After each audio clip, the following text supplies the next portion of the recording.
এরপর প্রশ্ন হলো আধুনিক বোরকাগুলো পরা যাবে কিনা। আধুনিক বোরকা আবার কোনগুলো ভাই? আচ্ছা, আধুনিক বোরকা মানে হলো অনেক বেশি টাইট ফিট বোরকা অনেকে পরেন, আমাদের অনেক বোনরা পরেন। আবার অনেক বোনরা অনেক বেশি চাকচিক্যপূর্ণ বোরকা পরেন। এই আপনাদের এই নোয়াখালী লক্ষ্মীপুরে এলাকাতে একটু বেশি, বিশেষ করে প্রবাসে লোক বেশি থাকে, তো এই জন্য ওই বিদেশ থেকে চাকচিক্যপূর্ণ বোরকাগুলো নিয়ে আসে। ভাই বোরকার উদ্দেশ্য কি? বোরকার উদ্দেশ্য হলো একজন নারীকে আল্লাহ তাআলা সুন্দর করে কোমল করে সৃষ্টি করার কারণে তার দিকে কোনো বাজে পুরুষ যাতে বাজে নজরে দেখতে না পারে, এই জন্য তার সৌন্দর্যকে ঢেকে রাখার জন্য হলো বোরকা।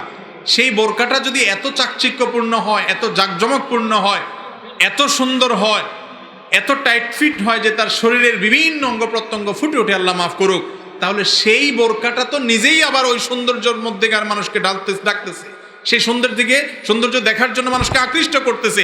তাহলে সেই বোরকার উপরে বরং আরেকটা বোরকা লাগবে। বুঝেন নাই কথা?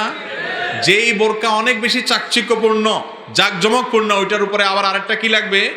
বোরকা লাগবে। কারণ বোরকার কাজই হলো, আল্লাহ বলেছেন ওয়ালা ইউবদিনা যিনাতাহুন্না, নারীরা তাদের সৌন্দর্যকে যার তার কাছে, বাজারের লোকের কাছে, রাস্তার লোকের কাছে প্রকাশ করে বেড়াবে না। মুসলমান নারী সম্ভ্রান্ত, তার ইজ্জত সম্মান আছে, এটা খোলা কলার মতো না। মাসি বসবে, যে কেউ দেখে তাকে নিয়ে বাজে চিন্তা করবে। সম্ভ্রান্ত নারী নিজেকে ঢেকে ঢুকে রাখবে, তার পরিবারের লোকদের সামনে তিনি শুধুমাত্র স্বাভাবিক হবেন, আর বাইরের লোকেরা তাকে নিয়ে বাজে চিন্তা করবে, কল্পনা করে তিনি করতে দিবেন না। এটা তার ইজ্জতে বাঁধবে, তাকে নিয়ে মনে মনে জেনা করবে, এটা তার সম্মানে বাঁধবে। এর নাম মুসলমানরাকে নারী, তাকে বোরকা করতে বলা হয়েছে, পর্দা করতে বলা হয়েছে। সেই পর্দা যদি এরকম টেডি মার্কা পর্দা হয়, তাহলে তার উপরে আরেকটা কি লাগবে? পর্দা লাগবে। আমাদের কিছু বোনরা আছেন নতুন হয়তো পর্দায় আসেন, নতুন দিনের পথে আসেন, তারা হয়তো প্রথমে এটা দিয়ে শুরু করেন, তাদেরকে আমরা অ্যাপ্রিসিয়েট করি, ওয়েলকাম করি। আস্তে আস্তে তারা ইনশাআল্লাহ পরিপূর্ণ পর্দা যাবেন সে আশা করি।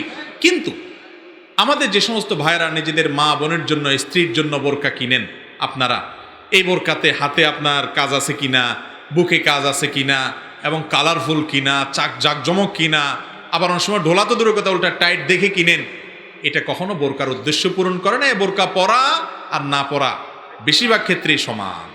কথা বুঝাতে পারছি? গুনাহ হবে, মনে রাখবেন। দায়ুস কারে বলে জানেন? দায়ুস কে?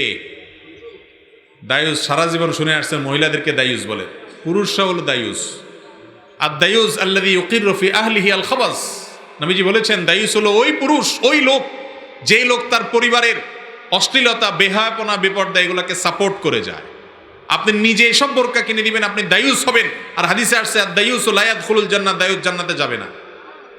এই জন্য এই সমস্ত টেডি মার্কা বোরকা ছাড়বো তো ইনশাআল্লাহ। পর্দা করার মতো বোরকা পরবো, টেডি মার্কা বোরকা পরবো না। এবং আমাদের এই বৃহত্তর নোয়াখালী অঞ্চলের মানুষ ধার্মিক, সবচেয়ে বেশি দিনদার, সবচেয়ে বেশি আলেম ওলামা এই সমস্ত এলাকাতে, কিন্তু সে এলাকাগুলোতে আজ টেডি বোরকাতে ভরে গেছে। আমরা এগুলোর বিরুদ্ধে ইনশাআল্লাহ কাজ করতে হবে, করবো তো ইনশাআল্লাহ। আল্লাহ আমাদেরকে তৌফিক দান করুন।